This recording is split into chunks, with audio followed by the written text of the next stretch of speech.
Hello दोस्तों, आज हम बॉलीवुड एक्ट्रेस काजोल की हाल ही में रिलीज हुई मूवी माँ की स्टोरी को एक्सप्लेन करेंगे। मूवी के कहानी की शुरुआत कोलकाता के चंदरपुर गांव से होती है, जहां माँ काली की पूजा के दौरान एक महिला प्रसव पीड़ा से गुजर रही होती है। इस प्रसव पीड़ा के कारण उसके परिवार में टेंशन का माहौल था, क्योंकि उस परिवार में जन्मी हुई बेटियों को जंगल में ले जाकर राक्षस के सामने कुर्बानी देने की प्रथा थी, जिसका अपना ही एक अलग रहस्य था, जिसका पता हमें कहानी में आगे चलेगा। इसलिए उस दिन जन्मी हुई बच्ची को भी जंगल ले जाकर राक्षस के सामने कुर्बान कर दिया जाता है, जिसके बहुत समय बाद उस कुर्बान हुई बच्ची का जुड़वा भाई शुभांकर इस खूनी रिवाज को मानने वाले अपने पुरखों और गांव को छोड़कर हमेशा के लिए अपनी पत्नी अंबिका और बेटी श्वेता के साथ शहर में जाकर खुशहाल जीवन बिता रहा होता है। लेकिन शुभांकर की 12 साल की बेटी श्वेता का मन गांव जाने का बहुत करता था, परंतु शुभांकर उसे उस जगह की परछाई से भी दूर रखता था। लेकिन एक दिन श्वेता चंद्रपुर जाने के लिए अपने माता पिता से बहस कर लेती है, और उस दिन भी उसके माता पिता इस बात को टाल देते हैं। लेकिन रात में शुभांकर अंबिका से कहता है कि हमें श्वेता को चंद्रपुर का रहस्य बता देना चाहिए, जिस पर अंबिका शुभांकर से कहती है कि अभी वो बच्ची है, उसे इन सब से दूर रखना चाहिए। कि तभी शुभांकर को चंद्रपुर से उसके दोस्त का फ़ोन आता है, जो बताता है कि तुम्हारे पिता की मृत्यु हो चुकी है, जिस कारण शुभांकर दुखी हो जाता है। और उसी क्षण शुभांकर अपनी बेटी श्वेता से बिना बताए हुए चंद्रपुर के लिए निकल जाता है। चंद्रपुर पहुंचकर शुभांकर अपने पिता का अंतिम संस्कार करता है, और उसके बाद सरपंच जी से बात करता है कि आप हवेली को बेचने के लिए किसी एजेंट से बात करिए। शुभांकर की बातें सुनकर सरपंच जी एकदम से शॉक हो जाते हैं, और वो कहते हैं कि बेटा, वो हवेली तुम्हारे पुरखों की निशानी है, तुम्हें उसे बेचना नहीं चाहिए। तुम यहाँ आकर बेटी श्वेता और अंबिका के साथ रह सकती हो, क्योंकि अब जंगल में ले जाकर बेटियों को कुर्बान करने की प्रथा यहाँ से खत्म हो चुकी है। लेकिन शुभांकर कुछ भी सुनने को तैयार नहीं था।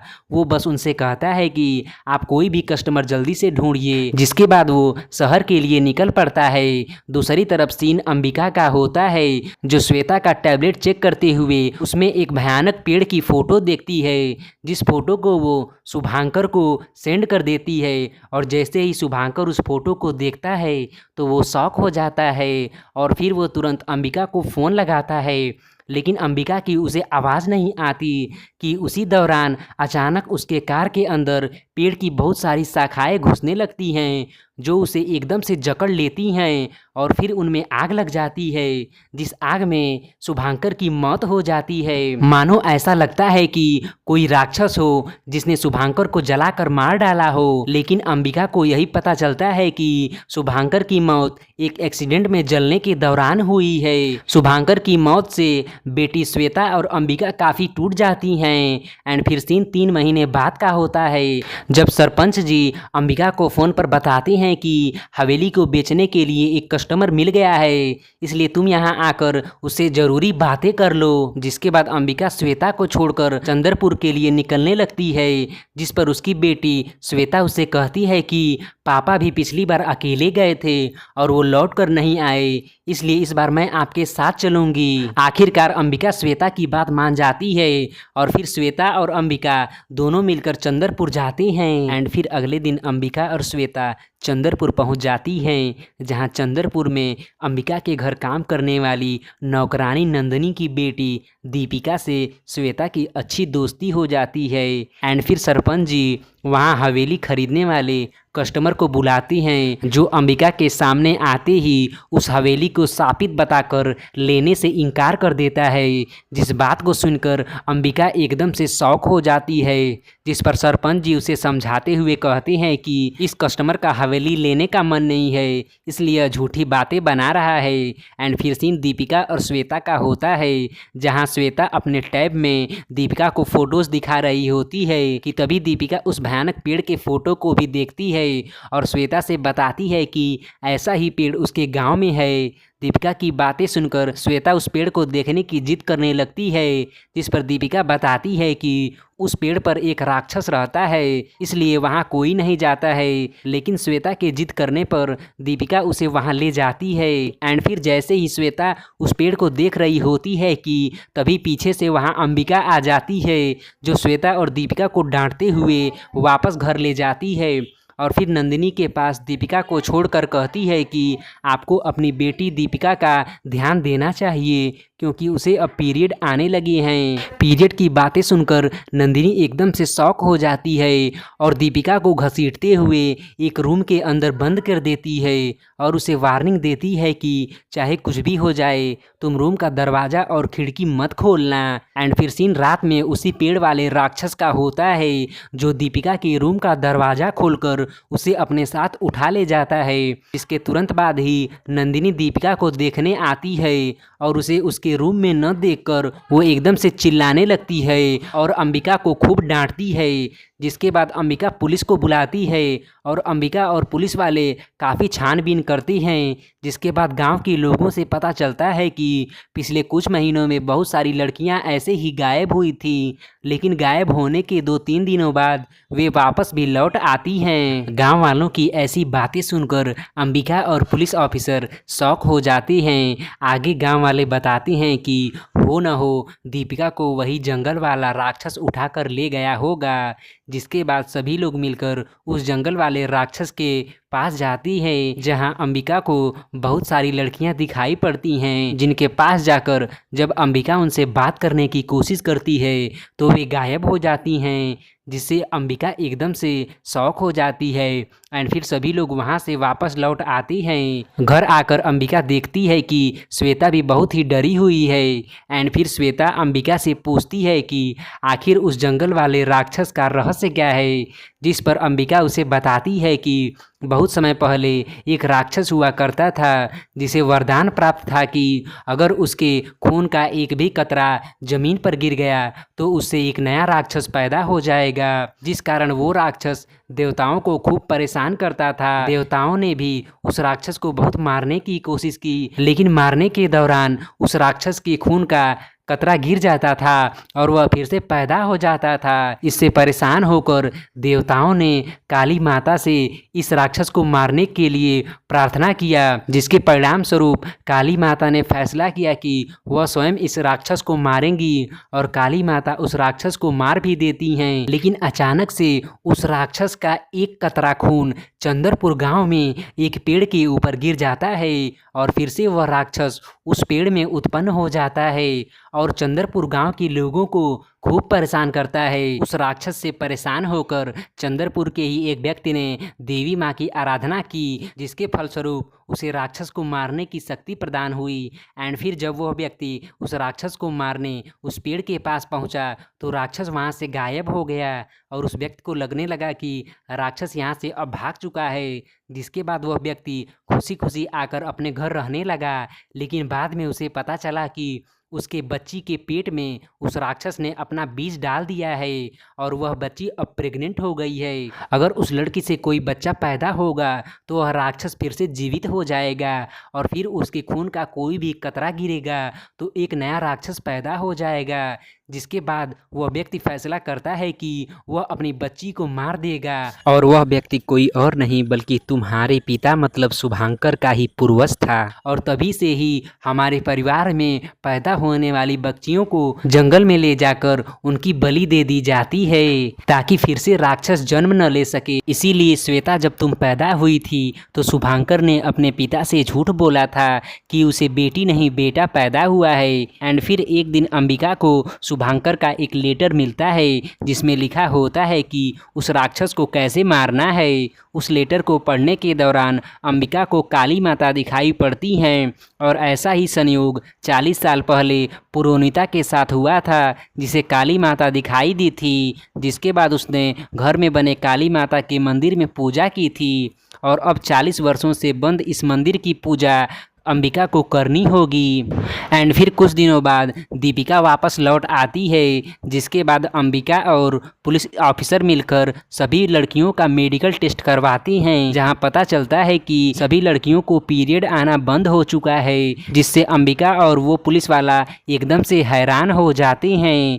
एंड फिर एक दिन सोते हुए अंबिका को एक बूढ़ी औरत दिखाई पड़ती हैं, जिसके बाद सीन दीपिका का होता है, जो मानो कि उस राक्षस के वश में हो चुकी हो, और वो रात में ही श्वेता के कमरे में जाती है और उसे जंगल में चलकर खेलने के लिए कहती है। श्वेता भी दीपिका की बातें मानकर जंगल की तरफ चली जाती है। एंड फिर उनके पीछे अंबिका भी जाती है, जो देखती है कि श्वेता को वही सारी लड़कियां पकड़कर उस पेड़ के पास ले जा रही हैं, जिसके बाद अंबिका श्वेता को बचाने के लिए भागती है, जहां वे सारी लड़कियां अंबिका के ऊपर हमला कर देती हैं। लेकिन अंबिका कैसे भी करके श्वेता को घर वापस ले आती है। चूँकि अंबिका और श्वेता को काफ़ी चोटें लग चुकी थी, इसलिए अंबिका फैसला करती है कि अब वो श्वेता को लेकर वापस शहर लौट जाएगी। लेकिन सरपंच उन्हें रोकने लगता है और कहता है कि तुम काली माता की पूजा करने के बाद ही यहाँ से जा सकती हो। लेकिन अंबिका एक नहीं सुनती है और श्वेता को लेकर शहर के लिए निकल पड़ती है, जहाँ रास्ते में वही सारी लड़कियाँ अंबिका के कार के ऊपर चढ़कर उसे रोकने लगती हैं। एंड फिर कार का एक्सीडेंट हो जाता है और अंबिका बेहोश हो जाती है, जिसके बाद वे सारी लड़कियां श्वेता को पकड़कर उस पेड़ के पास ले जाती हैं। दूसरी तरफ वो पुलिस ऑफिसर गांव में जाकर अंबिका और श्वेता के बारे में पूछताछ करता है, जहां गांव वाले उसे बताते हैं कि अंबिका तो पिछली रात ही शहर के लिए निकल चुकी है, और गांव वाले ये भी बताते हैं कि उसी दिन से ही सरपंच गायब है, जिसके बाद से उस पुलिस वाले को सरपंच पर शक होने लगता है कि कहीं इन सब के पीछे उस सरपंच का ही तो हाथ नहीं। एंड फिर जब अंबिका को होश आता है तो वो अपने आप को एक बुढ़िया के झोपड़ी में पाती है, और वो बुढ़िया कोई और नहीं बल्कि पुरोनिता थी, जिसको 40 साल पहले काली माता का सपना आया था और उसने पूजा किया था।